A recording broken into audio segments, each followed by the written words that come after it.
It is my pleasure to introduce Dr. Brent Kratzert from Cardiac Critical Care Anesthesia. He did his medical training in Hamburg, Germany, followed by his residency training at UCSD, ICU training at Columbia, and cardiac anesthesia at Stanford, after which we were fortunate to have him join the UCLA team. Dr. Kratzert, welcome. He'll be speaking with us about peri and postoperative ICU care. Thank you very much for having me.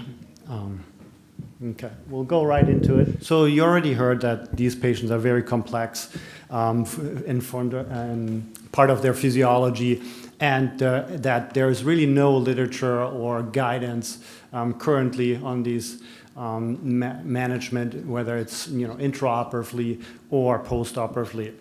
For that reason, it's really important to have this multidisciplinary team approach. And as intensivists, we always end up in this position of taking care of these patients on the bedside. But at the same time, a big part of our care is really kind of bringing the team together and trying to coordinate different goals and work to to the individual for the best outcome. Here's our UCLA multidisciplinary team, and obviously there is much more to that than these physicians here, but there's the surgical teams, the cardiology teams, and then the intensivist teams. We're currently a 7-member team which provides 24/7 in-house care for these patients. So going to the pathophysiology, as you already heard, there are many co-founding factors these Fontan patients have. And the big part here is that a lot of these pathophysiologists actually continue into the postoperative period. The biggest ones are renal dysfunction or some residual pulmonary hypertension or pulmonary vascular disease, but then also neurocognitive dysfunction, anxiety or psychiatric parts, and then just overall general deconditions, which makes it very difficult. In addition now, these patients are immediately postoperatively, so they are post-surgical, may bleed, they also underwent cardiopulmonary bypass for a long time, and then you have 2 organs who just got transplanted, and you also have to deal with that.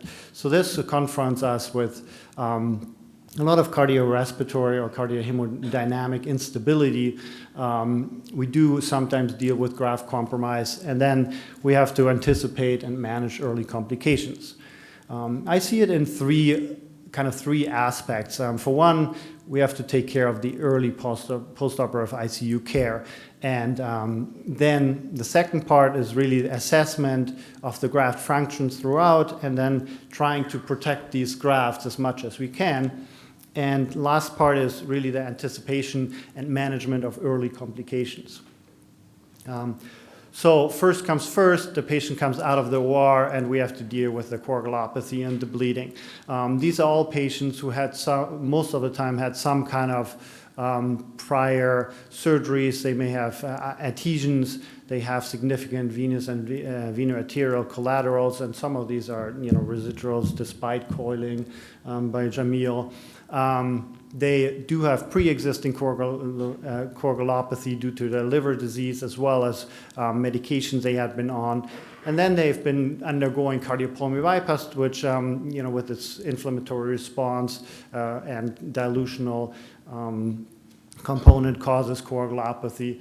And they are in the post-op period, they may still have delayed liver recovery, or they have renal dysfunction, which all makes them bleed quite a lot. So when it comes to management of these patients, we're kind of balancing resuscitating them early on, while at the same time trying to protect the heart, the lung, and the liver with over-resuscitation. When we assess the bleeding by itself, there's no absolute numbers we're looking at. It's nice to have an absolute number. Oh, there's 100 cc's coming out of the chest or out of the biliary, out of the drainage, abdominal drains, but that's not how it works. We look at the chest drainage, how it looks, what the hemoglobin levels are, and what these drainage have effect onto their hemodynamics before we decide whether we resuscitate them aggressively or less aggressively, and whether they need to go back to the operating room. We use the routine coagulation labs, including the ROTEM. And the biggest conflict we normally run into is really the resuscitation with platelets. All of these patients have platelets dysfunction and deficiency. At the same time, the biggest concern from the intermediate post-op period from the liver care is really the hepatic artery anastomosis and the risk of thrombosis of this. So we try to really minimize the platelet resuscitation, at the same time keep them not continuous bleeding. We use FFP and cryo and PCC as well per algorithm. Factor 7 for the risk of hepatic venous or hepatic artery thrombosis we try to stay away from. The next one is the hemodynamic management, and really the goal here is to stabilize them hemodynamics, to maintain or optimize the end organ perfusion, and then get them ready to hopefully go back to the OR in the next 24, 72 hours to finish the biliary tract. The early hemodynamic picture we get is normally a multitude of shock types. The biggest one being really hypovolemic. These patients have residual under resuscitation, often from the OR. In addition, then they continues to bleed. They may have higher urine output suddenly and lose a lot of volume through that, just because their kidneys are suddenly perfused or they got intraoperative diuretics. And then you have the whole vasodilatory component and capillary leak as well. So these patients come out hypovolemic and initially need resuscitation. After 24, 48 hours, they normally regain some vascular tone, and then we're kind of transitioning to the goal of, from volume resuscitation to the goal of minimizing the volume to protect the end organs, or particularly the heart and the liver. A couple of caveats which are different than with some other patients in terms of hemodynamic monitoring. For one, a lot of the monitoring we normally use may not be existent or are compromised. Main one is PA catheter. Not all these patients can have a PA catheter due to their anatomy. The other big one is that their arterial monitoring might be unreliable, because these patients tend to have some abnormal vascular tone. So peripheral radial monitoring may give you false numbers. So for both of those reasons, we have several options. The surgeons can place direct left atrial pressure monitoring lines, or even pulmonary artery pressure monitoring lines in the field, which can be removed later on. And then from the arterial monitoring, we often use central access, meaning femoral or axillary arterial arterials. When it comes to monitoring goals, really absolute numbers is very difficult to say, but keep in mind that a lot of these patients may have abnormal hemodynamics preoperatively, and the goals change accordingly in the postoperative period. There's a couple of things to remember, that the SVO2s, for example, as an organ perfusion marker, really is affected by the liver disease and low SVR in the postoperative state. Urine output, as I mentioned earlier, already has limited value in somebody who's suddenly perfusing kidneys better, or suddenly is on diuretics already. And then the one we struggle often the most with, especially early with resuscitation, is the high lactate levels. We at our institution do like lactates to monitor for perfusion, and a lot of these patients come out with lactates very, very high numbers. And we always wonder, is this actually now a sign that you're continuously hypoperfusing, or is this just washout? And now you have actually, in addition to that, a liver which is just recovering and may not metabolize. So that makes it very difficult in this patients. We use a lot of TEE and TTE in our ICU, which helps a lot. Chris mentioned that in the OR setting as well, and that's really one of the most reliable tools we have for hemodynamic monitoring. I talked a little bit already on the volume management, and that these patients are initially hypovolemic and then kind of start to mobilize the fluid. And really the balance is their judicious resuscitation. And once you think that they are adequately perfusing, then please, we try to stop the resuscitation just to protect the RV and to protect the liver from congestion as well as the lungs. We often do use some pressors in this resuscitation, which may be a little different from the classic resuscitation approach, just to get some arterial or capillary tone back in these patients. And when it comes to crystalloid versus albumin, which tends to come up in the ICU literature, I think we don't have an answer to that in this specific population. In general, in the ICU population, it has not shown any benefits. In the post-liver transplant population, it hasn't shown better outcomes. In the hypoalbuminemic patient, it hasn't shown any outcome benefits. But it has shown that there is some, faster volume resuscitation, maybe some regaining of hemodynamics faster. So in our patients, we tend to kind of do a combination. We still like to use albumin in the immediate post-op resuscitation phase. The second big one is really the vasodilatory state. They often have risk factors for being vasodilated from the pre-op period, especially medications like heparin, or if they have mechanical circulatory support, being on ACE or on ARBs, are all risk factors for being vasodilated postoperatively.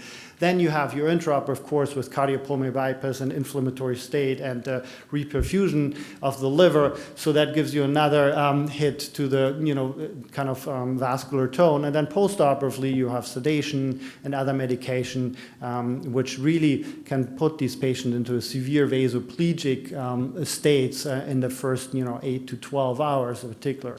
We normally try to adjust, aside from using pressors, try to adjust our sedatives. We do, which we don't like, but we sometimes do switch over to long-acting sedatives like benzodiazepines, just to optimize the hemodynamics. And the other drug which we often actually discontinue in the initial period if they are very vasoplegic is milrinone. I mean, we love milrinone and we use it as much as we can, and later on we often reinstate it. But the first 6 to 12 hours when patients are really vasoplegic, the benefit of that little that inotropy does not necessarily outweigh the risk of the vasodilation you get. And a couple of other points to pressors, if somebody's interested, methylene blue has been used. It does seem not to interfere with inhaled nitric. It always comes up in vasoplegic states, whether we can use it in our pulmonary hypertension patient or not. Then if we do have a prolonged high cardiac output state secondary to persistent AP collaterals, we can coil those. Again, we've not done it yet, I believe, Jamil, but I think that's definitely something which is possible. Otherwise, we use the usual pressors as everybody else. RV failure is the other one. It's the most common shock or postoperative cardiogenic shock we struggle with. I'm not going to go into the details. I think most of you know how to deal with RV failure. One thing which is always a discussion among the teams, when should we start diuretics to prevent this, or how aggressive should we be? And I feel like it's a little, there's the people who like to be preemptive and the one who would just be more vigilant. We tend to be preemptive and really try to keep them as dry as early as possible. Just to prevent that RV failure. The other thing which has been now coming out more in the literature, and not only in these patients, but in general in post-transplant patient, is the early consideration of rescue ECMO, and they actually have been doing pretty well, at least as single heart transplant or single cardiac patients. Moving on to arrhythmias, just a quick word. The good thing is we always have a pacemaker, temporary epicardial pacing, but obviously these patients all are at risk. In the post-op period, the keys from our standpoint, are really, for one, we don't want to miss that this is a sign of primary graft dysfunction, especially tachyarrhythmias are concerning for that. And for two, really, we work mostly because of the concern of bradyarrhythmias. If we're too aggressive, we mostly work with minimizing, arrhythmogenic agents and optimizing kind of the milieu before we move on to antiarrhythmics or to control these. Neurologic, Gentian mentioned that it's a little bit, for one, there's obviously the neurological assessment in the immediate post-op period, which we try, even if they stay intubated, we try to do fast, just because these patients are at risk for, higher risk for cardio or cerebral vascular events. And when we use sedation, we try to use sedation and pain assessment scores and use short-acting drugs. But the other aspect is once they actually extubated, and that's what Gentian mentioned, a lot of these patients are in the adult congenital population have some kind of psychological trauma from being hospitalized, and they are often on antipsychotics, so which puts them at a higher risk for developing delirium, are more difficult to manage. So as delirium really has shown to be significant impact on post-operative outcomes, we really try to optimize that aspect. SCCM came out recently with a ICU liberation initiative, which has very good guidance on how to manage these patients post-operatively. Similar to this is the nutritional and recondition component. As mentioned before, they are all malnutrition, or a lot of these patients are malnutritioned and deconditioned. And the key here is really to start early. The points which also are always a point of discussion is when to start, and the recommendation, at least in the liver transplant literature and in the general surgery literature, is really that start early, within the first 12 to 24 hours, enteral nutrition if you can. Interestingly, though, over the last couple of years, really the parenteral part is picking up again, and I think we're just getting better at this, maybe in infectious prevention, but it actually has been shown that it's maybe not as bad to use parenteral nutrition, especially in those patients who cannot otherwise get nutrition. And there was just this year published recommendation, at least in the liver transplant population, where actually parenteral nutrition is recommended if you can't enterally feed.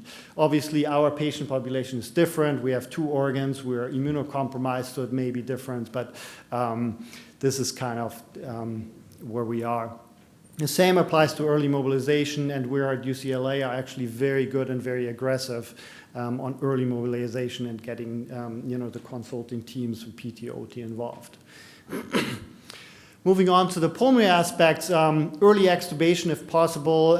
It's normally directed by the abdominal closure and bowel duct surgery, but we try to do it early. After surgery, then with normal cardiac surgeries, we do it within the first 3 hours, 6 hours in our transplant patients. After if there's no contraindications, they also get extubated very early. The determining factor, aside from the surgical aspects, are really bleeding and respiratory stability. While we're ventilating, we use just regular lung protective ventilation, and we use higher PEEPs if needed. And complication, these patients are obviously, due to resuscitation, due to a pre-existing lung disease, at higher risk for developing pulmonary complication, and the management kind of follows the modern management of ARDS patients. Moving on to the graft function and assessment, I just going to do a quick word here. In terms of heart transplant graft assessment, we really use hemodynamics, and we use markers for end organ perfusion and cardiac output.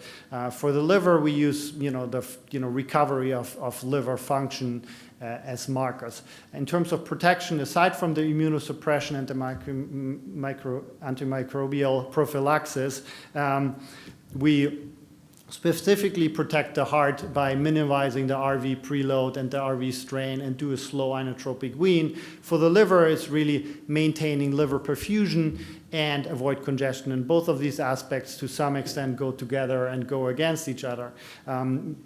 In the immunosuppression, we're mostly led by the heart, really, whereas in the antimicrobial prophylaxis, we have some adjustment in the treatment or in the therapy towards the liver. And last, I'm coming to the infection, the complication. Infection is really the most common one still in immunocompromised patient. In primary graft dysfunction or failure management, we often actually see in the OR, and Chris can talk a little bit about that, but the management is there very straightforward. It's inotropic support, then in the post-op period, it's induction therapy and plasmapheresis.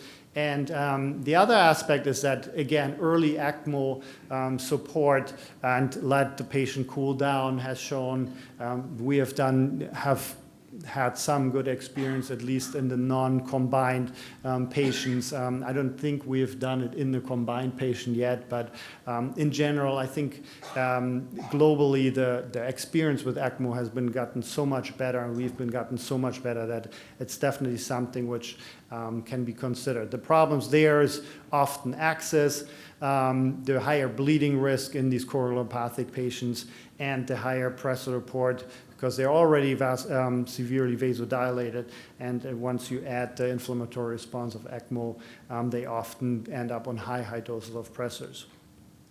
And lastly, I want to talk about the acute kidney injury in the post-op period, as well as indication and initiation of dialysis.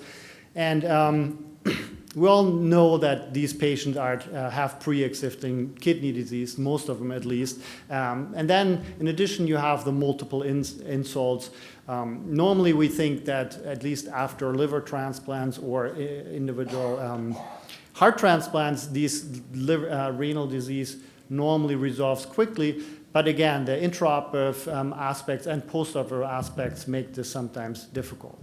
The early onset AKI we see are most of the time really the insult from the cardiopulmonary bypass, as well as some hemodynamic fluctuation in the intraop and early postoperative period.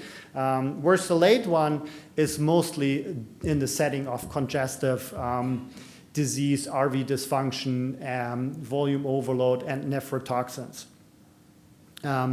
The good thing is these patients are young, and I think we talked a little bit about outcomes, and it was mentioned multiple times that these patients are actually doing very well, and I really think this applies to the kidney injury as well. These recover pretty well. These are young patients. These kidneys tend to recover well. It may be a little longer if you end up on dialysis.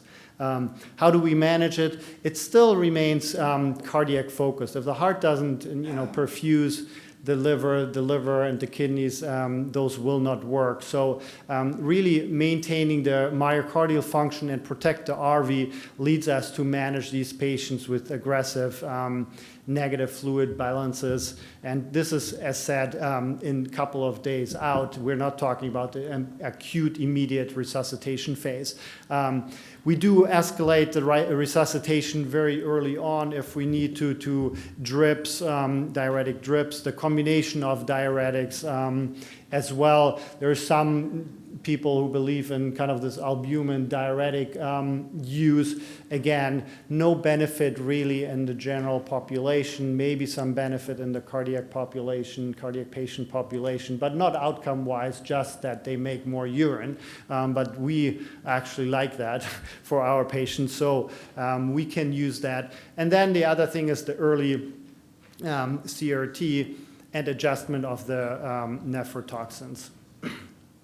So when do we initiate the dialysis? The most common indications really in our patient populations are immediately acidosis in the setting of inadequate resuscitation, inadequate end organ perfusion, which does not recover. And then a little later, normally the indication will be fluid management, that they are overloaded and we just can't catch up. And then later in the ICU period, sometimes when they have more prolonged renal failure, uremia becomes their indication. But those are really the three big ones we see in the ICU setting. There's no evidence that there's any benefit to use CRT for the use in low SVR shock states to modulate the inflammatory milieu. I was a believer for a long time, but so far the data is not out there. So we're not really using that in the acute setting. In terms of outcomes, to start early CRT, there's no benefit as we know of, at least in the regular ICU populations. Maybe there is some benefit in AKI post-cardiac surgery, but really the data is not good enough to go for one, to promote one thing. Our approach in general of our multidisciplinary team tends to be that we do start earlier, really, and again, it's to protect the RV and to get a grip of the volume management, and really to have this heart function to perfuse all the organs, the kidneys. The downsides, again, are vascular access. It might be a problem. Again, the same as with ECMO, it does result in some vasodilatory state. And then they might have some prolonged renal recovery. But as said, from our experience, especially in the younger population, those kidneys normally, once all the other organs function, they recover. So that's not necessarily a contraindication for us. And that's the end. In summary, as said, it's really a complex patient population. It requires a multi-team approach, as we all know now. The early management focus on stabilization of the coagulopathy and the hemodynamics, and then it transitions really to graft protection with the goal preservation of myocardial function and avoidance of RV load, overload and hepatic congestions. Inotropes are weaned over a little time. And the negative fluid balance after the initial resuscitation period is imperative. And for this, we are very aggressive normally with escalating to our diuretic or CRT management. That's it.